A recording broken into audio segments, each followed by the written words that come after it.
Hello everyone, this is John Mark Johnson Jr. again, host of Relationship and Truth, and today I'm going to be doing a quick review of a verse for a friend of mine who asked me about it. And that verse that is in question is John 6:44. I'll just go ahead and read you guys the English version so that we're all on the same page to start with. In English it says, "No one can come to me unless the Father who sent me draws him, and I will raise him up on the last day." That's the verse that's in question, and here is what I was sent by my friend to respond to. He says, "Hey, can I borrow your knowledge again?" That's a little bit of a scary thing because, frankly, my knowledge isn't as far up there as a lot of other people's is. Like I've told people, even when in doing the Logos course, the Logos Greek course that I'm doing right now, I have learned some things, but I did it on my own when I didn't have, formal education behind it, and frankly, even some of the things that I've forgotten. And there are some things that I never learned. Okay, so I'm by no means an expert on anything. It's just I go through things, put things together, and use what knowledge I have, hopefully to the glory of God. But please do. I'm not an expert. Please don't treat me as such. Okay, so he says, "Can I borrow your knowledge again? I'm going back and forth with a guy on the doctrines of grace, and we're discussing John 6:44. And when you're discussing the doctrines of grace, as a Reformed person would, John 6:44 is going to come up. He has come up with an interesting take on the verse, saying that it's best understood as all who come are drawn, and the one who comes is raised on the last day. He claims that the sequence is drawn, come, raised, but that all are called and only some come. It is my understanding that the two instances of auton," and he's referring to the Greek here, auton, there's one down here, and then there's a second here. Those are the two autons that he's referring to. It is my understanding that the two instances of auton in the verse are reference to the drawing and the raising, and not to the coming mentioned earlier in the verse. Is that correct? And if it is, how exactly does that work out grammatically? All right. Well, that is definitely an interesting take on the verse. All who come are drawn, and the one who comes is raised on the last day. There's no way that's a valid interpretation. And granted, I admit fully I'm not an expert, but there's no way that you can actually do justice to the original language at all and come up with that kind of a translation. All who come are drawn. There is no all, first of all, but let's just go through and do the actual translation and just work through it and what it's saying and what it isn't saying. And one thing that I do want to say right off the get-go is that this is not necessarily a linchpin verse in and of itself for Reformed theology. There's, of course, a broader context in John chapter 6 that you have to keep in mind. There's lots of other material in mind as well. And I'm always a little bit leery of people saying, well, I have this one verse, and so it's going to work and cover everything, and it just proves that my entire system is correct. That's a lot of weight to put on one particular verse. And frankly, there's very few times that I've seen one verse really incorporate such a large amount of material for it to really indicate an entire systemic. That doesn't happen very often. And usually what happens, and this is just how language works, is that if you have a sentence or two, you're only going to have a sentence or two's worth of material. You're not going to have, an entire systematic theology, based on just one sentence. So you always want to be careful of overdoing it. All right, so let's just go through and figure out what everything says and go through it that way. So we have oudes dunatai. Oudes basically means no one. Dunatai has to do with ability. It's a verb and meaning basically to be able. So oudes and dunatai is no one is able. No one has the power. No one has the ability. Well, they don't have the power or ability to do what? And that's the elthein. They do not have the power or the ability to come. Pras me, that would be to me, and this is Jesus speaking, by the way, of course, in case you guys didn't know that. Most of you who would be interested in this debate probably would know that this is Jesus speaking, but just in case you get someone who just doesn't really know what's going on at all, I'll give you a little bit of context, but frankly, you'd probably want to learn a lot more about Christianity than just what we're doing here to jump into this conversation. I don't have enough time to go through everything. But oudes dunatai, no one is able, elthein, to come, pras me, to me, so no one is able to come to me, and then on may. Those two words are working together basically to mean unless. Technically it's if not, but when they're used together this way, it's more like unless. So no one is able to come to me unless this thing over here happens. So unless ha pater, and that is the Father, and I've talked about this in my Greek course. Pater being translated as Father when it references God, and this is the first person of the Trinity that it's referencing, creates some real problems for the modern mind. In the ancient world, they would have understood that pater was not limited to a biological father, and that when you speak of people in positions of power and call them father, you're not implying a biological position at all. Instead, what you're doing is you're referring to the right and their power to rule over you, and the fact that you respect them in doing that. So it's a sincerely respected authority. It doesn't really have any biological connection. All right, so unless the Father, unless that sincerely respected authority of authorities, the first person of the Trinity, unless the Father, then we have ha again. This time it's functioning more so as a relative pronoun. So basically who pimpsas, and pimpsas basically means sends. Unless the Father who sends me, or because this one is aorist, you could also do it as sent. But there's still an active, ongoing sense of this, just theologically, not necessarily in the verb. Well, it's a participle, so you kind of have an ongoing aspect to it. And also theologically, it's it's not like the commission of Christ has been rescinded or something like that. So he sent him in time, yes, but he also sends him, and that he has an ongoing presence, you might say, and ongoing. He's in the moment that he's saying this, it's still an ongoing thing that he's doing. He is in the doing the action that he was sent for. So unless the Father who sends me, which is me, helkuse, what is that? Unless the Father who sends me, who sent me, or who sends me, depending on what part of it you want to emphasize, the Father who sent me. And then elkuse is a really funny word. The literal meaning is to drag, or more specifically to pull on something. So it's often translated as draw, as in drawing a net onto a ship. You pull the net onto the ship. It's not necessary. It's not an attractional thing. It's it's not waving over at someone and that draws them into you or something like that. It's a forceful thing. There's tension there. There's resistance that is understood. Yes, you're drawing the net into the ship, but you're drawing the net into the ship, this net that's going to have some weight of its own, water weight on top of that. Hopefully it's got some fish in the other end. That's kind of what you put the net out there for. There's going to be some resistance there. So it's a drawing in light of resistance. It's an actual pulling. So unless the Father who sent me pulls on him, draws him forcefully with power, overcoming a resistance kind of thing, that would be appropriate to that. It's not just simply attractional. So unless the Father who sent me draws him, kago, and I, and then anasteso basically means will cause to arise. So, and I will raise him. And that's the auton here. And I will raise him. En te escate hemera, in the last day. Fairly straightforward verse. No one is able to come to me, and then on may, they kind of work together to form unless the Father who sent me or sends me, depending on what part you want to emphasize. Since it's eros, we'll just go ahead and say sent. Unless the Father who sent me, I love that literalistic translation, drags him. That isn't necessarily the idea, but definitely pulls on him.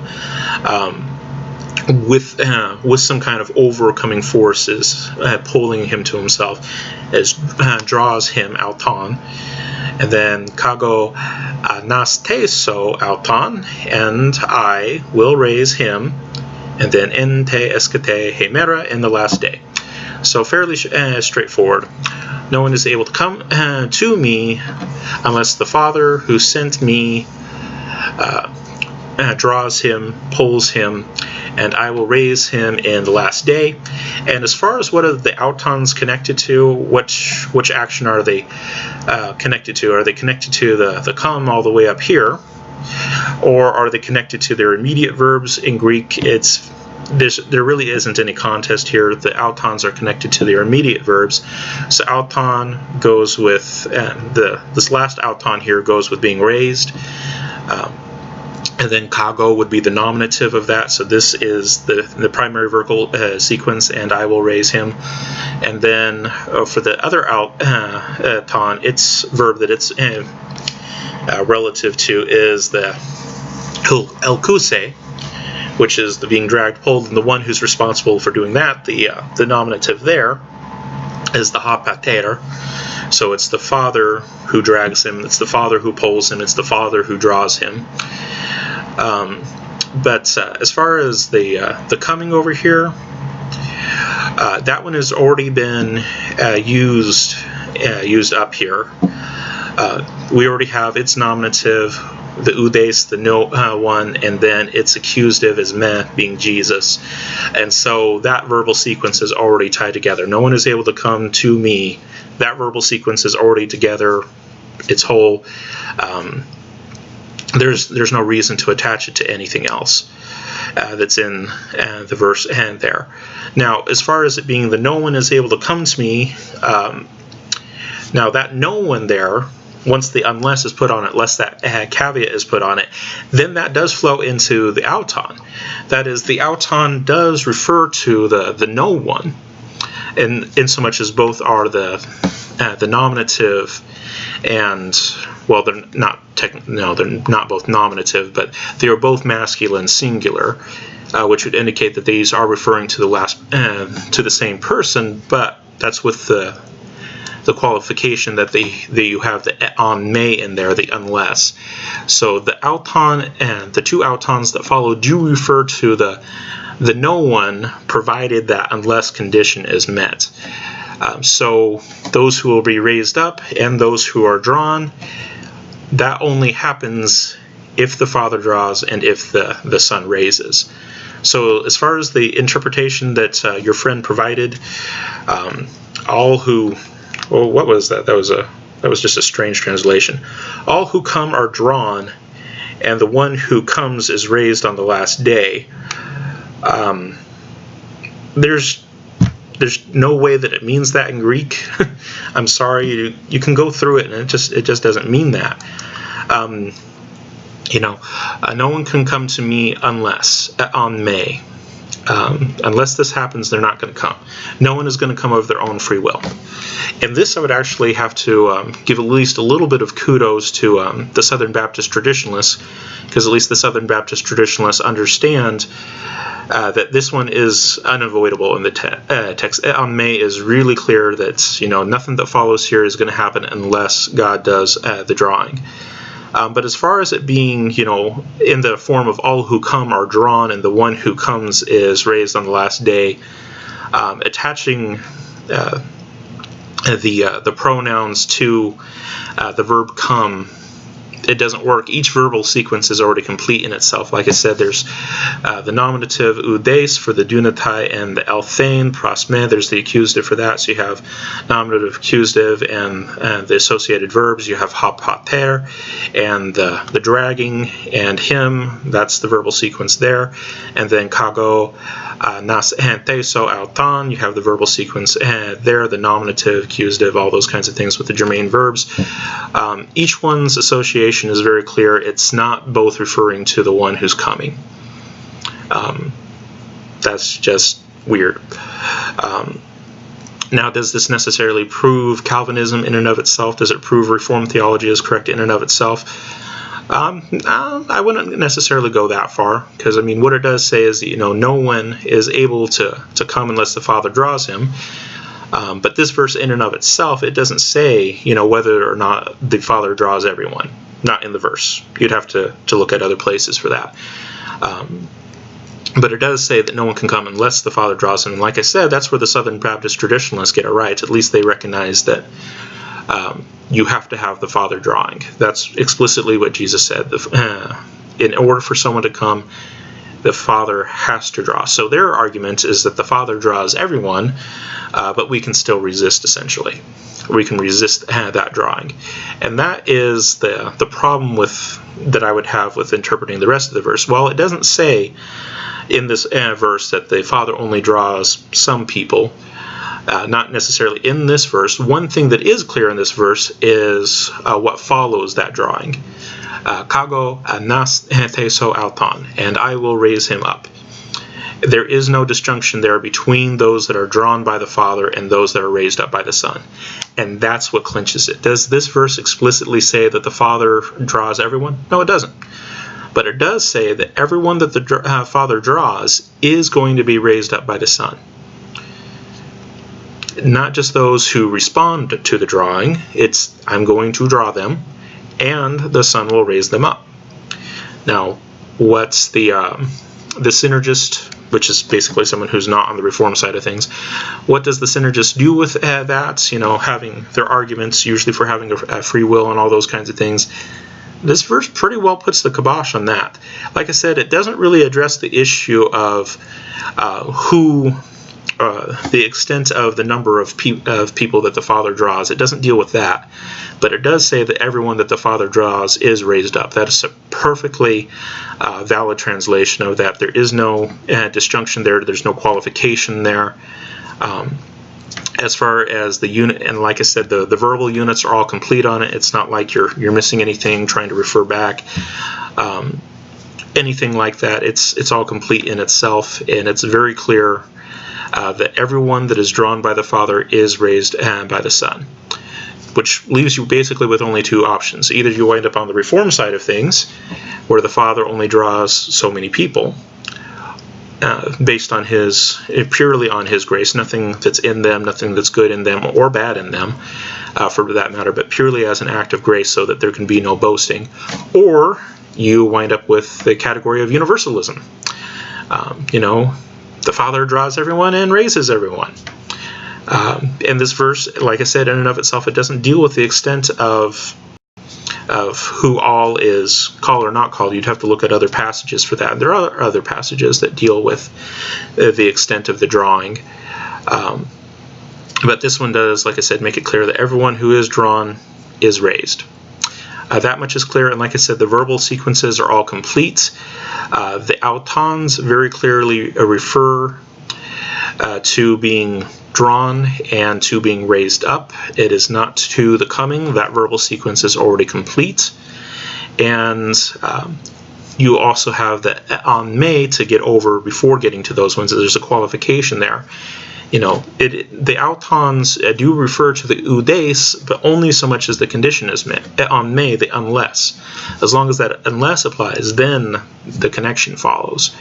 But it's a conditional thing, and the condition and the nominative of the condition is that the Father has to do the drawing and the Son has to do the raising. The actors in this verse are the Father and the Son. The actors are not the people who are being drawn or raised.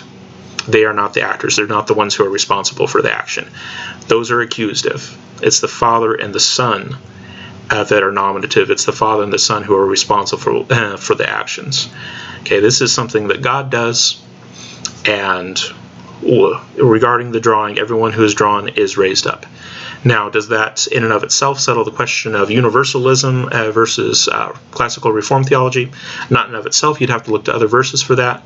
But it does settle the question of how extensive is this, and in terms of, is there a hole in there by which someone could fall out, by which someone could reject? Could somebody be drawn and not come? No. That is not what it says. All right, so I've yammered on enough. Thank you guys for your time and attention. Go with God and be blessed.